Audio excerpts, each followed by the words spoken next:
Prezados amigos e inscritos do canal, eu venho conversar com vocês agora um tema bem complicado, mas a complicação aqui está no fato de que eu tenho que tratar este assunto como especulação, ok?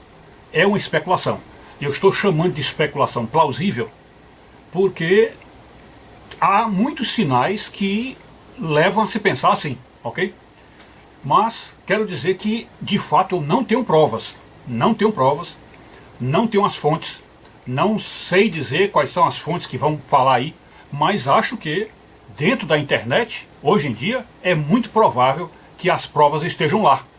Apenas eu não as alcancei e até certo ponto não me esforcei para ir atrás. E de fato essa especulação vem de uma conversa que eu tive com um sujeito, um cidadão muito bem informado, de origem austríaca, e que ao comentar sobre o caos na Igreja Católica, ele mencionou esse assunto, de certa forma mencionou de raspão, mas eu comecei a ligar as antenas para imaginar alguma coisa assim. O que esse rapaz me disse, esse senhor me disse, é que Bento XVI foi, entre aspas, obrigado a renunciar. E essa renúncia dele foi como que um acordo, entre aspas, feito com o Papa Bergoglio, esse que está aí agora, onde na conversa ficou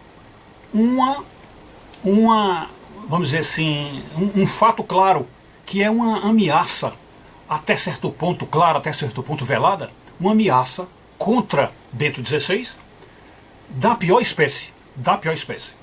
E Bento XVI, talvez movido por vaidade, não se pode dizer, decidiu continuar como Papa. Decidiu não, vamos dizer assim, arredar a mão do título, né? E continuar como um Papa emérito, um Papa, vamos dizer, não sem poderes, né? Mas continuando como Papa. E a ideia que essa pessoa me passou, esse sussurro que me chegou, dá conta de que a conversa que Bergoglio teve com Bento XVI foi mais ou menos desses termos. Vou tentar aqui dizer mais ou menos como é que ele falou.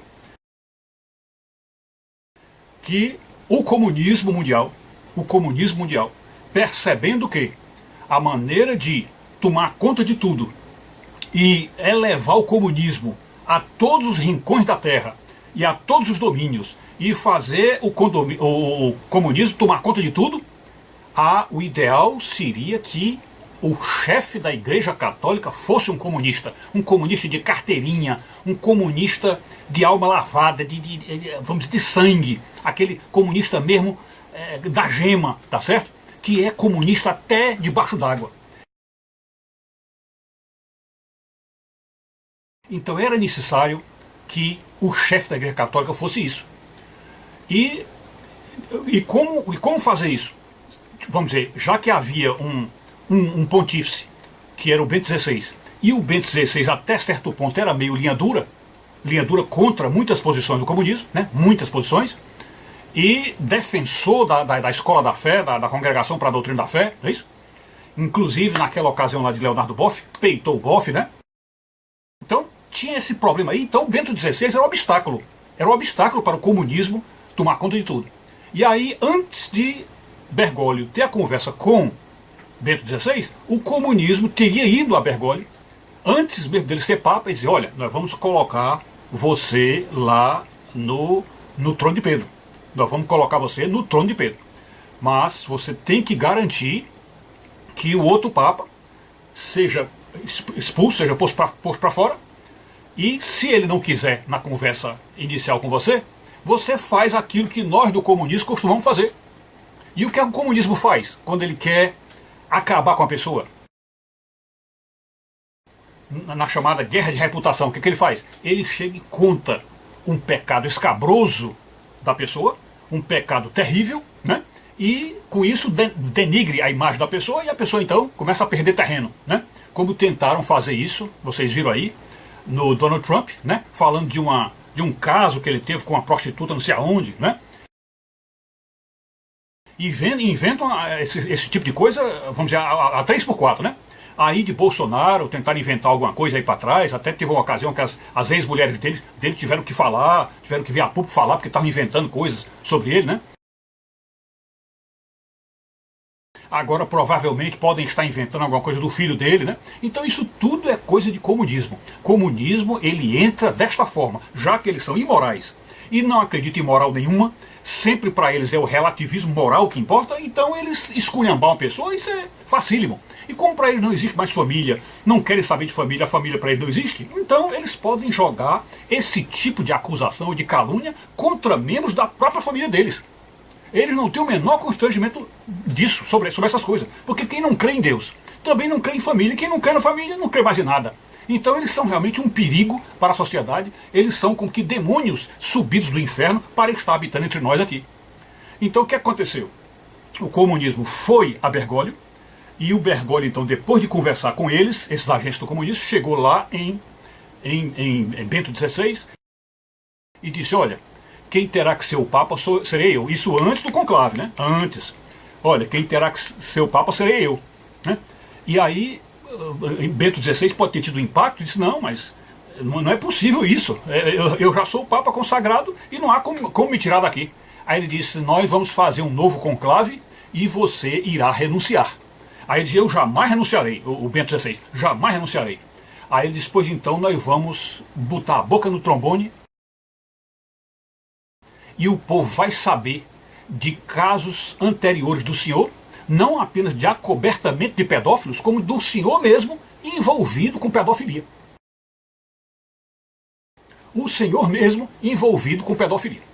Então, Bento XVI, ouvindo uma dessa, né, vinda de seu próprio irmão na fé, que é o Bergoglio, né, então Bento XVI desesperou-se, não sabia bem o que dizer, não sabia bem e disse assim, bom, então tá certo, eu renuncio, mas eu continuo com o título de Papa. Vou ficar como Papa emérito. E Bergoglio aceitou, e aí está a situação como está agora. Ok? E vocês não achem estranho o que nós estamos dizendo aí, que pode ser, como eu disse, uma mera especulação, mas ela pontua algumas coisas estranhas que ficaram no ar, né? Porque o Bento XVI era para ter renunciado completamente. Porque ele sabe que não pode existir dois papas. Ele sabe disso. Então não era para mais existir isso.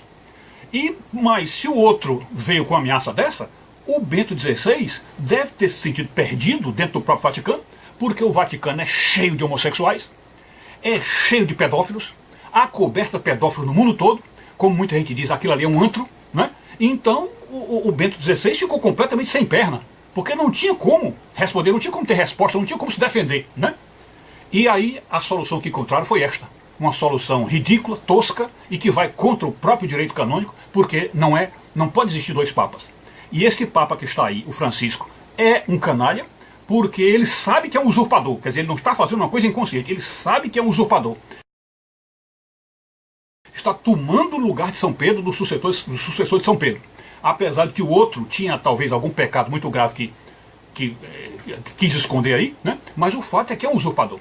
E nós sabemos aí que desde o Vaticano II para cá, nenhum Papa está 100% em paz com o trono de Pedro e 100% em paz com Deus, né? Então, o descalabro da igreja, a queda, vamos dizer assim, o fracasso da igreja está do Vaticano para cá, Vaticano II para cá, né? Pois bem, e lembrem, agora só para fechar aí com vocês, lembrem que agora na eleição do Bolsonaro, os comunistas já estão tão convencidos de que a Igreja Católica está com eles, do lado deles, também pudera. Com um Papa desse, né, com um Papa Francisco, também pudera.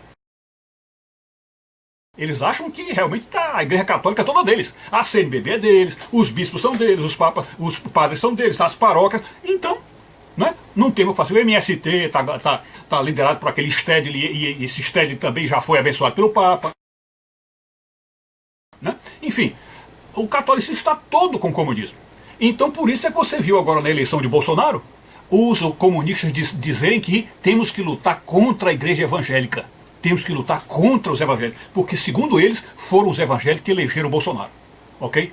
É só para vocês sentirem como é que estão as coisas, né? E nós ficamos aqui arrasados, porque como católicos e como seguidores da Santa Sé, nós gostaríamos muito de que houvesse apenas uma igreja no mundo e esta igreja fosse um catolicismo honrado, que segue a tradição, que segue tudo o que havia desde os primórdios do cristianismo, né, como catolicismo puro, verdadeiro, mas infelizmente não é isso que está ocorrendo. E por causa disso é que nós estamos acreditando aí no fim do mundo, na chegada do fim do mundo, na iminência do fim do mundo, porque tudo indica que a Igreja Católica, liderada por um Papa falso, isso sem dúvida nenhuma é o prenúncio da chegada do Anticristo, né? É isso aí. Muito obrigado e fiquem com Deus, tudo de bom. Maria passa na frente.